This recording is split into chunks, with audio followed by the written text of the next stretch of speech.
It's like calmest horse of all Well, see, time. I like the fact that like that scene you see on the trailers that you've grown at, it's in the very first part of the movie, so it gets taken out of the way. Like, you know, it opens with that and they never go back to it. So it's like, all right, I'll let it go. The thing is about this movie is I know this is where I lose everybody because it got 11% on Rotten Tomatoes so far. And we're getting down to it. I can tell you guys hate it.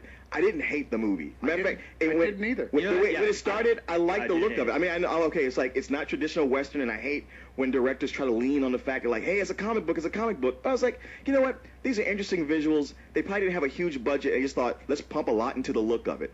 And I was like, you know what? I'm willing to go with it. I kind of like where it's going. I'm liking Jonah Hex. Mumbles a little too much, but that's cool.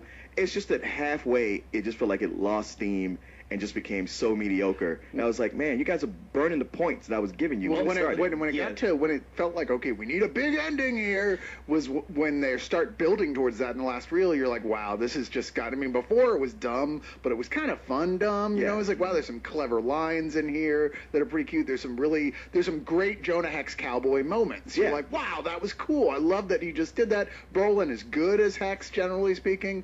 But it wants to turn it into the big, like, oh, God, the weapon of mass destruction thing at the end against the United States of America. Boy, did they. With suicide bombers.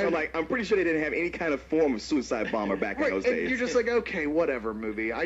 You know, when you lost any sort of, like, cowboyness to this film, then the film is like forgettable as hell. No, the real villain to this movie is whoever was directing it and the editor. The editor? Because, oh my God. Watching that last reel, it seems like they must have shot a whole nother movie and they just decided to scrap it because they're just like, this isn't good. This fight scene that we shot, it isn't good. So they somehow managed to sprinkle it in during the last reel, so it cuts back and forth to like two totally different fight scenes happening with the same characters. And you're just scratching your head like, okay, what the fuck? And before you even can go, what the movie's over. Yeah. So, well, I would say even before you get to the fight scene, in the second reel, it just felt story-wise. Like, there's so many movies we watch where I'm like, man, they could have edited some of this down. You know, you see the Karate Kid, like 45 minutes could have come out. Here, they got two edit happy, where it's edited down to where it's like, wow, anything that would have gave me some empathy with this is just gone. Yeah. They turned it into a short film that should have been thrown on one of those DC animated DVDs that you get as an extra bonus. It's not a movie of a comic book. It's just a comic book and not a terribly great one is the problem. Yeah. It's like reading a lesser issue of Jonah Hex, where you're like, I love this character. It's too bad they didn't do something good with him here. Well, and what hurts me is like, you know, when you read your Jonah Hex, you're sitting there enjoying it. Somebody goes like, is that a Jonah Hex comic book? You're like, yeah. Wait, is it the same as that dumb movie that came out? And you're like, no, it's with that Megan Fox bitch. Yes. You know, this was directed by James Hayward, or Jimmy Hayward, who got his start at Pixar, being a big animator. Toy Story, Bugs Life, Toy Story 2, Monsters, Inc., Finding Nemo. And then, unlike a lot of the guys at Pixar who go and they move on to co-directing, and then they move up and they get to direct a film, and everyone goes, wow, man, that'd be great to work for Pixar. You earn your stripes. You go. He stopped working for Pixar, went on to make Robots. Horton Hears a Who, and now Jonah Hex. He's the opposite side of the coin, where you usually get the guy who works on Toy Story 3, the greatest movie of all time. Yeah, you look at this, you're like, what? Wait, why was this guy put even in the consideration to make Jonah Hex? It is that kind of thing where, like, if up to this point where people ask him, like, why'd they fire you at Pixar? Oh, they were just jealous of my talent. At this point, you go like, dude, I don't think that's what it was. And you know, it's funny you're telling me he's an animator, because I was like, I hope to God he wasn't the guy who animated, like, there's like a couple of minutes in the beginning of the film where they're really introducing the character. They're just kind of like throwing you into it, and it's a animated segment that is so poorly animated. It looked like somebody tried to like animate like an oil painting that was awful. It's more of a motion comic than it is an anime. Yeah, not even a good motion. No, not at all. And it's really them just really trying to rush you through the origin. Well, but it seems like they got done filming. They're like, wow, we do only have 30 minutes of film. What are we going to do? Okay, we'll throw the flashback in 4 more times. But they saw that exact same footage. It doesn't matter. We got to make sure it's real clear. Okay, now it's 40 minutes. planets. What are we gonna do? Throw an explosion. Megan Fox Megan is Fox, available. she's still here. Yeah. She hasn't changed clothes yet. Let's write her into the Yeah, film. she just got done with that Revlon commercial. Just quick, just put her in something. Just throw her right, throw her right into there.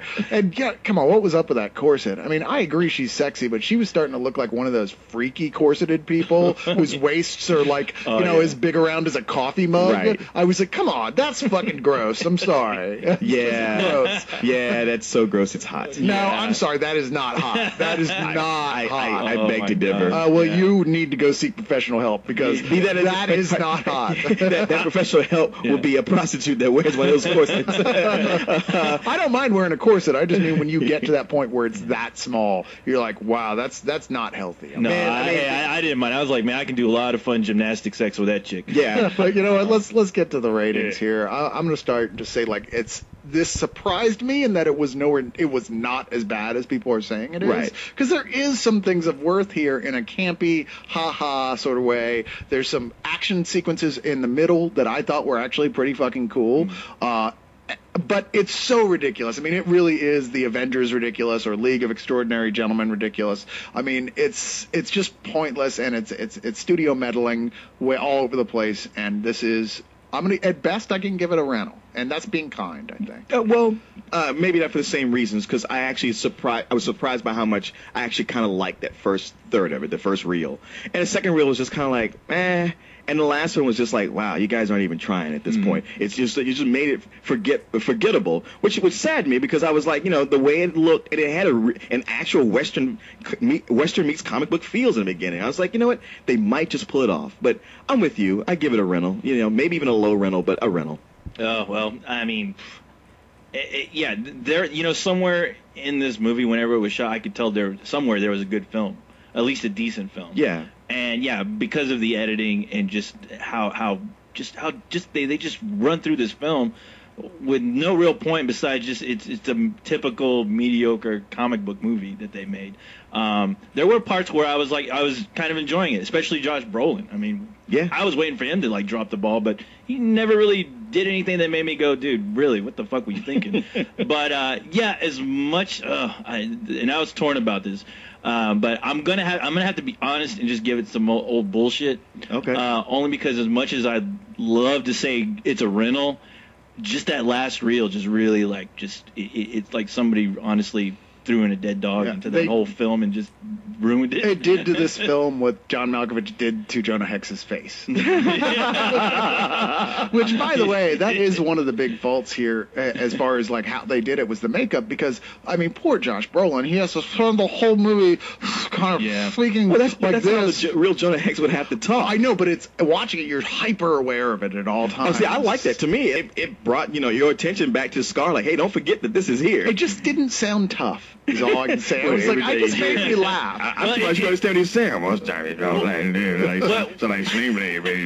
Well, it does get a little. I was talking shave, and you had a toothpick, and I didn't pay attention to what I was doing. I'm gonna let you keep going. Did you not get grossed out watching Megan Fox loving on? Yeah, I was about to say that was like the want biggest. To throw up? Yeah, I was like, really? I mean, you could look that fucked up and still get Megan Fox. Well, really? How could you guys be upset about that? I'm like, well, hey, if she doesn't mind this guy, I got a shot. Yeah, I got a better than decent shot. Yeah, he took a look at her thumbs and was like, nobody else is going to want you but me, baby. What happened to your face?